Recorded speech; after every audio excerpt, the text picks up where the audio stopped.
WrestleMania 31 is a show that I look back upon much the same way they do WrestleMania 33, in that it was a good show, had some pretty good moments throughout, good matches, nothing amazing, like nothing I really remember thinking that was insane.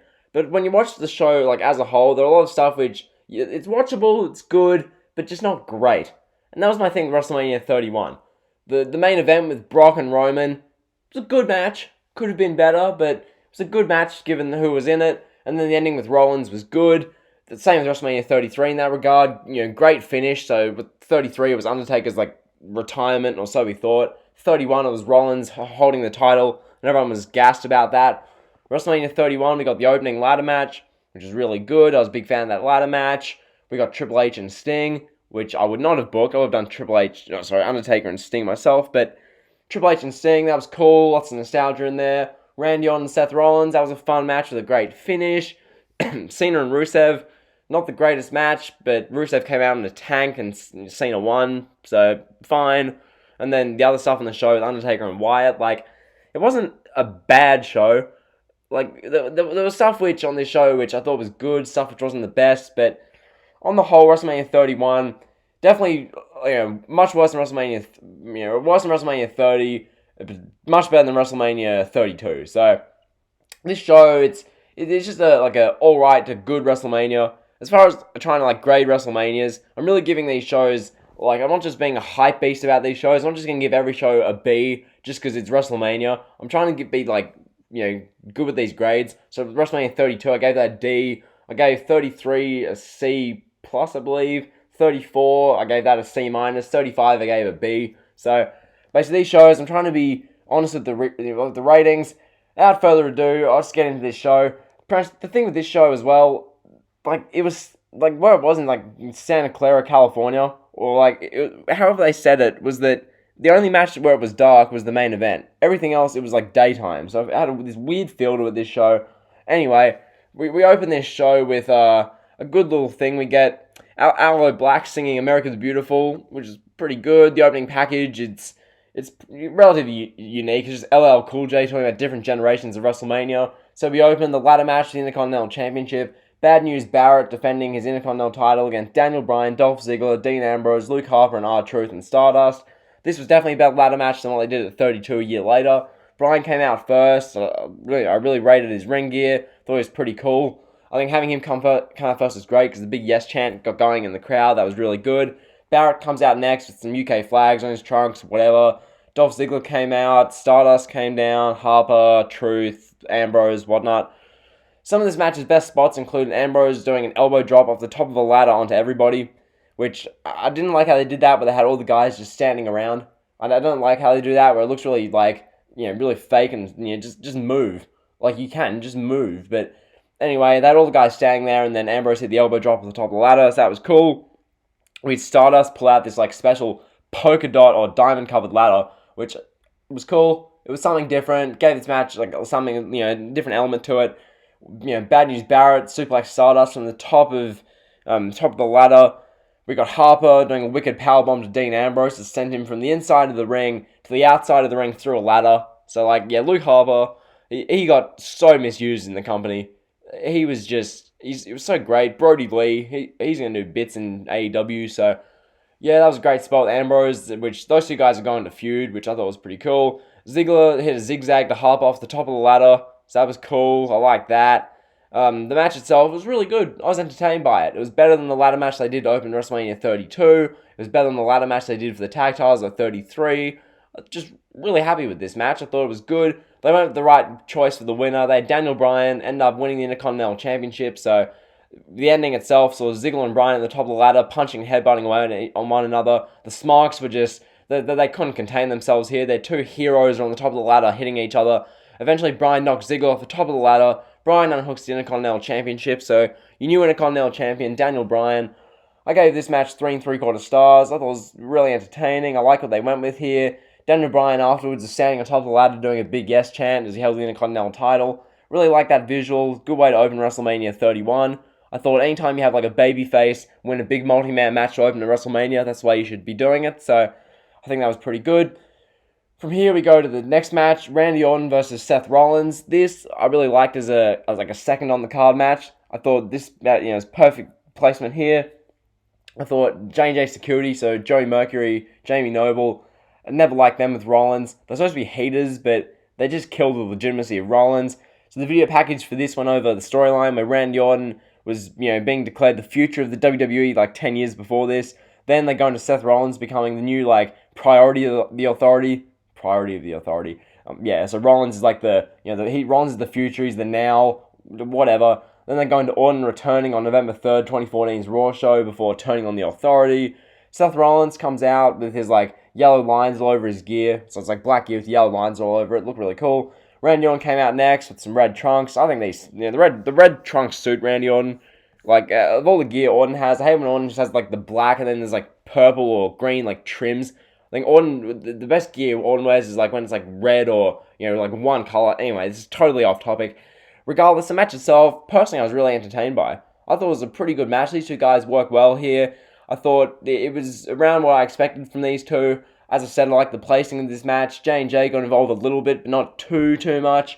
Obviously, this match is remembered for the big ending spot, but outside of that, this match had some pretty good spots, including Rollins hitting a moonsault to Orton from the apron to the outside of the ring. That was really cool. Orton countered the curb stomp into a moonsault, among other moves. These two very good in-ring guys in this match. Put on a great show, WrestleMania 31. Randy Orton somehow made Seth Rollins go flying at least 10 feet up in the air for this ending. Which, I'll get to that finish now. Basically, Rollins goes to this curb stomp. So Orton's down. Orton then just uses the power from your legs, springs himself back up. And then Seth Rollins, he's flying through the air. He's airborne. Orton hits this perfect looking RKO. So 1, 2, 3. That was a perfect way to end this match. That was something you perhaps haven't seen. Great ending. The execution of that was perfect. Both these guys nailed that. Rollins to spring off Orton's neck the way he did and get in perfect position to come down for the RKO. Orton to deliver it the way he did. Really big fan of that. So basically, Randy Orton gets the win here. I gave this 3 3/4 stars as well. Maybe that's a quarter of a star too high because of the ending, but I think that ending just added that much to it. So really happy with that. We move on to the show. No disqualification match. Triple H versus good one. Triple H versus Sting. Video package for this talked about Sting taking the authority out of power at Survivor Series 2014, which I might review that show eventually, before going into this whole WCW original versus WWE storyline, which going in, you pretty much knew what they'd go with here, because you had Triple H lose at WrestleMania 30, I forget really, also 29, him or Brock won, I forget. That match was so just forgettable, but Triple H lost a fair few of his WrestleManias, 27, 28, Triple H lost. This match, you pretty much knew where they were going, because Sting, WCW guy, Triple H, pretty much personifies World Wrestling Entertainment through and through. He's married to a McMahon, so you pretty much knew where this was going. Sting's entrance saw a bunch of masked men and women, wearing Sting masks, smash away at drums. It felt like some Japanese warlord entrance. Sting eventually came out, that was cool. Triple H's entrance blew me away. This was the year Triple H did the Terminator thing. So sick. That was such a great entrance from Triple H. That whole thing with Arnie and the Terminator. Because they did the, in NXT, they had NXT do shows, the Arnold Classic, a month before this. So Triple H and Arnold were working together around this time. So you had Arnie do a little cameo here. Triple H's entrance was so sick. It was just great to watch. Anyway, the match, the commentators would keep referencing WWE's the little leagues. WWE is the big leagues and WCW is the D leagues, it was just classic WWE. Vince controlling the narrative, saying that WCW was just this company that wasn't a threat, even though in reality in the Monday Night Wars, WCW for 83 straight weeks of beating Raw in the ratings. So I found that kind of funny. Anyway, Sting locked in the Scorpion Deathlock on Triple H. This was 10 odd minutes in the match. DX then came out, so that was cool. Billy Gunn, Road Dogg, and X-Pac all ran down before Sting cleared them out. Then Triple H out of the ring with a suicide dive, so Sting actually hit a dive. That was a great nostalgic moment as Triple H hit Sting with a pedigree for a kick out. That was cool. Triple H goes sledgehammer, and he was going to hit Sting with it. Then the NWO, Hulk Hogan, Kevin Nash, and Scott Hall came down to the ringside area before taking out the DX guys. That was really good. I like that. Meanwhile, in the ring, Sting hit a Scorpion Death Drop to Triple H for a 2 count. Sting locked in the Scorpion Deathlock on Triple H, but Triple H made it, tried to make it to the sledgehammer to help break the hold. Hogan grabs the sledgehammer, which caused an all-out war between the WCW, or NWO guys and the WWE, DX guys. Such a great mark-out moment. This was sick. Sting once again went for a sweet... what am I saying? Sting once again went for a Scorpion Deathlock, but Shawn Michaels rushed in and hit him with the sweet chin music. This was just great. So much nostalgia in this match. This was actually a cool WrestleMania moment for this. So Sting kicked out from the sweet chin music at 2. Then we got the third straight match at WrestleMania 31 with This Is Awesome chants. Billy Gunn handed Triple H his sledgehammer before Scott Hall gave Sting his baseball bat. So he had baseball bat with Sting, sledgehammer with Triple H. Sting connected with a bat shot to Triple H's gut before smashing Triple H's sledgehammer in half with his baseball bat. That was sick. Sting then pounded away on Triple H before Sting got ready for his corner splash. When Triple H caught him with a sledgehammer to the side of the head, 1, 2, 3. Triple H defeats Sting at WrestleMania 31. This result was pretty obvious because it's Sting in World Wrestling Entertainment, okay? This is a guy who personifies WCW. You wouldn't expect anything more or less from Vince. This is exactly what I thought would happen. After the match, in one corner you had New World Order, Hulk Hogan, Kevin Nash, Scott Hall, with Sting staring down DX, Triple H, Shawn Michaels, the New Age Outlaws, and X-Pac. Eventually Triple H shook hands with Sting. Great nostalgia match here, worked really well. I gave this 4 stars, I was really entertained by it. I was a big fan of what they did here. The nostalgia, how they booked it. It was never going to be Nakamura vs. Styles from Wrestle Kingdom, 9 or 10? It was never going to be that. This match, it was just all nostalgia, all fun. Had great fun watching it, so Triple H goes over. 4 stars I gave it. We get some ads for WWE Network series, don't care. From here we see Maria Menounos. What a name. Menounos, which is shown interviewing new Intercontinental Champion Daniel Bryan. Bryan's interrupted by all kinds of legends, Pat Patterson, Ric Flair, Bret Hart, Roddy Piper, Ricky Steamboat, and they're all saying how Bryan's going to make a great champion and whatnot. From here we get Skylar Grey, Kid Ink, and Travis Barker performing all the WrestleMania 31 official theme songs. Then we go into a tag team match, AJ Lee and Paige versus the Bella Twins. This was the low point for the show. This didn't need to happen at all. AJ Lee and Paige versus the Bella Twins at WrestleMania. The match itself is decent. I just didn't watch this really. I used this as a bathroom break to kind of refresh after the 3 matches, the ladder match, the Sting Triple H match, and Orton Rollins with the sick ending. This match was pretty much just a deep breath, compose yourself, and get ready for the second half of the show, so I'm not even going to really review this. This is the time in the Divas division. It was literally these 4 women. AJ, Paige, the Bella Twins. It was nothing else. It was total Divas against AJ and Paige. Honestly, couldn't care less. As I said, use this in my bathroom break. In the end, AJ Lee and Paige would pick up the victory over the Bella Twins. I gave this 2 stars because I felt generous, and then we'll move on. So, from here we go to the United States Championship match. Rusev defending against John Cena. The thing with this was that, obviously, they're doing the patriotism with Cena being the American hero. Rusev, was they building him from Bulgaria or Russia at this time? I forget. But he was, he was from a foreign country to America. So basically, Rusev is the champion. He comes out on the big tank, which was sick. That was a great WrestleMania entrance. Rusev, he's staying on the tank. The tank comes out. This was just excellent. Once again, Cena, his entrance was 100% centered around Americans. Had the American flag come up on the screen. It was waving, and then Cena did this patriotic entrance. So Vince was probably just loving this backstage. Vince loves his American heroes. This match, it was very similar to the one I did at Fastlane a month before, which that match was good. This match I thought was decent. It wasn't amazing. The story was simple, but yet it worked. I mean, the crowd didn't really contribute too well to this. They were just chanting Cena sucks the whole time. So, whatever. Lana was the most over person in this match. Cena, during the match, hit some weird version of a stunner on Rusev, which that was one of the first times Cena did the stunner, which is something I never want to see Cena do. From here, Cena during the match did 8 different roll-ups where none of them worked. Rusev kept kicking out. Cena got locked in an accolade by Rusev, but Cena did what nobody else has done before that. And he broke the accolade, so he Cena used his muscles and his giant frame. He powered out of the accolade. Vince McMahon was probably collapsing in his chair in Gorilla. That was fine. From here, Cena then locks the Rusev in the STF, but Rusev gets the ropes. Cena drags him back into the ring, but Lana gets back on the apron. Rusev runs at Cena, but Cena gets out of the way, which means Rusev runs and knocks Lana off the apron, sends her flying to the ringside area. Rusev's all oh my god, and then Cena AAs Rusev, 1, 2, 3. Cena wins the US title. This match was fine. I gave it 2 3/4 stars. Cena wins the United States Championship. No one really expected this because it's John Cena in 2015. This is when he'd just been feuding with Brock Lesnar and The Authority for literally 7 months. So Cena goes from that to winning the US title. It's pretty shocking, that kind of thing, but I mean, the match was fine. It was much better than the match they had at... Oh, which pay-per-view they have the flag match? Was it Battleground 2017? I think, Money in the Bank. It was one of these shows in 2017. These guys had a flag match and it sucked. I think it was Battleground. I think. Yeah. By the way, this match was alright. I mean, it was whatever. 2 and 3 quarters. I'm not going to give this 3. It was 2 and 3 quarters. Whatever.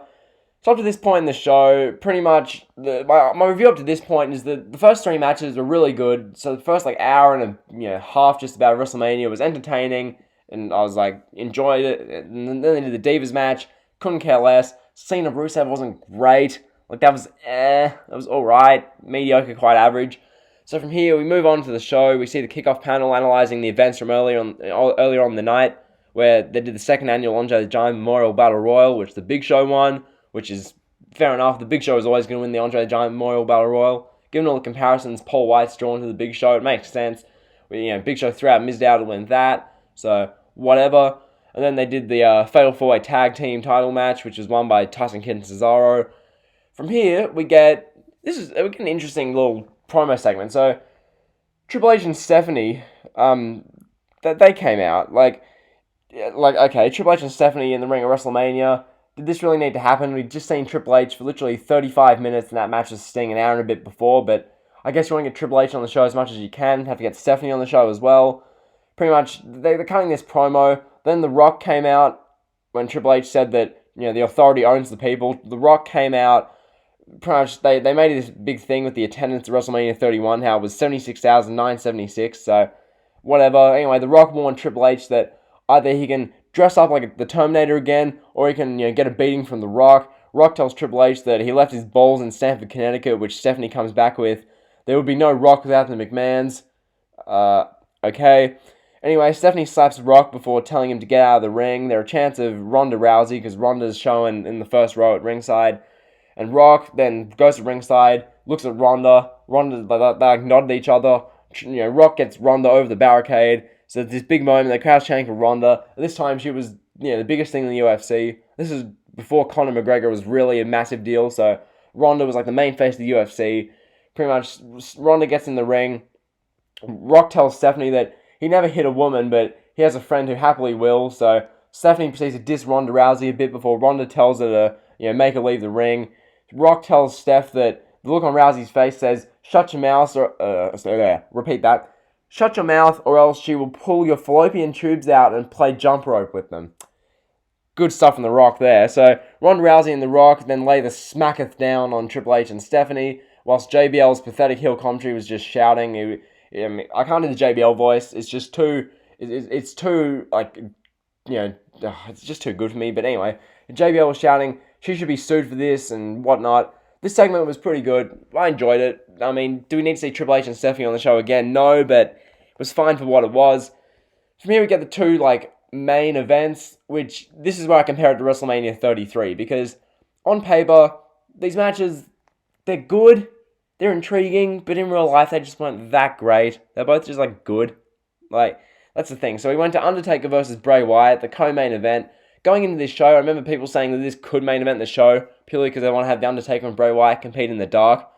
But thank God it didn't main event.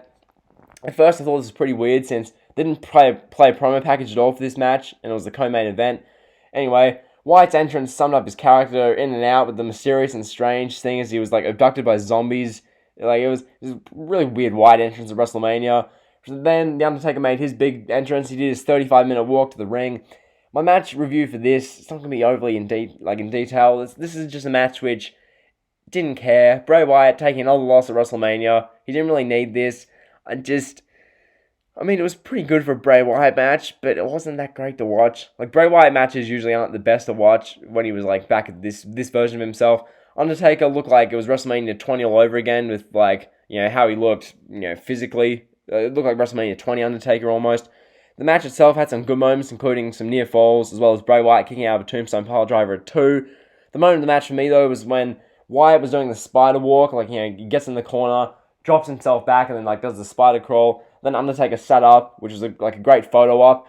In the end, we had Undertaker counter Sister Abigail with a tombstone pile driver, 1, 2, 3. So Undertaker proves that he's still the face of fear as he defeats Bray Wyatt. I gave this 3 stars. It wasn't amazing. Like, it was a good match, but nothing special, which, you know, kind of disappointing for the co-main event that the match was only this good. But anyway, from here, we get a couple of ads for WWE Network stuff, and then we go to the main event. Singles match for the WWE, or sorry, as Michael Cole would say, WWE, or WWE, like as Michael Cole says, the World Heavyweight Championship, Brock Lesnar defending against Roman Reigns. This, I mean, I don't know, this was a weird one, because I feel like this show, having this as the main event, obviously it was going to main event given who's in the match, but do I feel like it was the absolute best possible main event we could have gotten? Not really. So the promo, or the pre-match goes into Roman Reigns winning Superstar of the Year for 2014. Reigns winning the Royal Rumble match. Reigns' family legacy, and then tells the story of how Reigns has been, dominating in this run up to the Beast Brock Lesnar. When Roman Reigns made his long entrance through the crowd with all 20 security guards behind him, it felt like kind of like a boxing entrance with all the security guards around him, because you don't want these crazy, WrestleMania fans who come from all over the world to like ambush Reigns or something. So Reigns came through the crowd. That was fine. Pretty much, they had Reigns do the spot where the big fireworks went off. This was Reigns' first ever WrestleMania main event, so they're trying to make this a big deal. Even at this time, the crowd didn't want to see this, because this was 2 months after the debacle of the 2015 Royal Rumble in Philadelphia, where Roman Reigns won the Rumble, even though no one wanted him to win, and then there were literally riots and protests on the street after the Rumble show in Philadelphia. So that was an absolute mess. Anyway, Reigns finally finishes up his entrance. Brock Lesnar, his one was sick. It looked fantastic. To me, the crowd didn't reject this match as much as I thought they would, because, well, then again, you compare this to WrestleMania 34, the crowd of this was so into it. The WrestleMania 34 one was just apathetic. It was pathetic to look at. This one at 31 wasn't as bad, so what we got here, Lesnar hit an F5 on Reigns in about 30 seconds of the match. Then Lesnar, almost right away as well, cut his cheek, which made it look like it was getting worse and worse. Basically, this match was Reigns, starting to get up to his knees. Then Brock would just suplex him and repeat. This is where Suplex City really, became, the stuff at Cena at SummerSlam 2014 was the real dawning of Suplex City. This was, another big match in the Suplex City era. So, the crowd was doing "This is awesome" chants as Reigns just got tossed around the ring. That was fine. Lesnar just kept beating down Reigns over and over. Lesnar's just laying into him, which, it's kind of weird, but regardless, having Brock with cut on his face as he's just abusing Reigns, I thought was cool. Reigns, he was looking woozy throughout the match. He's really selling these Brock, damages. Lesnar hit Reigns with an F5 for a 2 count, so that was fine. They're making a big scene about how Suplex City's #1 trending worldwide. Reigns, he's looking very close to being unconscious as Lesnar just clubs him away before hitting 2 more Germans, then an F5 for a 2 count. Lesnar was in disbelief. Just before, we had Roman Reigns, look like he's about to take the L. Reigns harnesses in a suffer and succotash to kick out of this beating. On the outside, Reigns slammed Lesnar headfirst into the ring post, which seriously busted open Lesnar at the top of the forehead, and it was bad. Blood was just going everywhere, so they had to make these guys bleed, just like they did at WrestleMania 34 a few years later. Blood was in this match, this big scene, pretty much just dripping everywhere. Reigns hit him with a Superman punch, then another one before delivering headbutts to Lesnar, then another headbutt before hitting a spear. From here, then he goes for another one. He hits another spear on Lesnar. So Reigns has just dominated Brock. 2 Superman punches, 2 spears, some headbutts. Reigns is in complete control. Then they get a 2 count. Reigns goes for another Superman punch, but Brock catches him with an F5. Brock musters up momentum. F5s Reigns. So both guys are laid out on the mat. And then Seth Rollins' music hits, and the crowd just goes absolutely off their brain. Rollins rushes down with the briefcase. He ran quick down that aisleway, because the WrestleMania ramp is never short unless they're at MSG. But when the big stadium shows, it's a long ramp. Rollins raced down that thing, got in the ring, demanded to cash in the briefcase. They did the thing. This is now a triple threat match for the World Heavyweight Championship. Rollins curb stomps, hits a curb stomp, wins. So Seth Rollins becomes the new WWE World Heavyweight Champion. This I thought was pretty good. Rollins winning it saved this whole thing. The main event itself, I give this, I don't know whether to give it, I'll give the main event 3 1/4. It was better than what they did at 34 by far, but it wasn't that amazing. It was pretty much just Brock beating up Reigns, Reigns having a flurry, and then Rollins cashing in. So I'm giving it 3 1/4 stars. Seth Rollins winning the WWE World Heavyweight Championship gave us a great visual at the end where Rollins grabbed one bit of the title and just swung it around over his head. So that was cool. That's how we ended WrestleMania 31. So overall, this WrestleMania, how I look back on it, good stuff. Nothing incredible. A couple of cool WrestleMania moments, especially Triple H, Sting, the stuff the NWO DX. That was probably my favorite thing of the night. Either that or the Randy Orton RKO to Rollins, Rusev's tank entrance, Daniel Bryan winning the ladder match, or Seth Rollins at the end with the title. Well, those are probably my favorite moments. So yeah, like those moments, nothing in there is like absolutely ungodly and just like you can't recreate it ever again, which is what made something like WrestleMania 30 and that ending so special. But nevertheless, we've got some cool moments here. I thought the show itself, WrestleMania 31, I can't really give this. I don't know. On my WrestleMania rating scale, it's either a B minus or a C plus. WrestleMania 31. It's definitely not a B. I don't feel like when you have a main event of Brock and Reigns, it's going to be a B. But when your co-main event's Undertaker Bray Wyatt in a boring match with Cena Rusev as well, I'm not giving a show like that a B. But I feel like the stuff with the first three matches. So the ladder match, the Intercontinental Championship, bunch of fun spots. You had the Rollins versus Orton match. And then you had the Sting versus Triple H match. Those three matches, plus the Ronda Rousey Rock segment, that carries this show, really. So I'm going to give the show a C+. So basically the same rating I gave WrestleMania 33. I thought this show, very much on par with 33.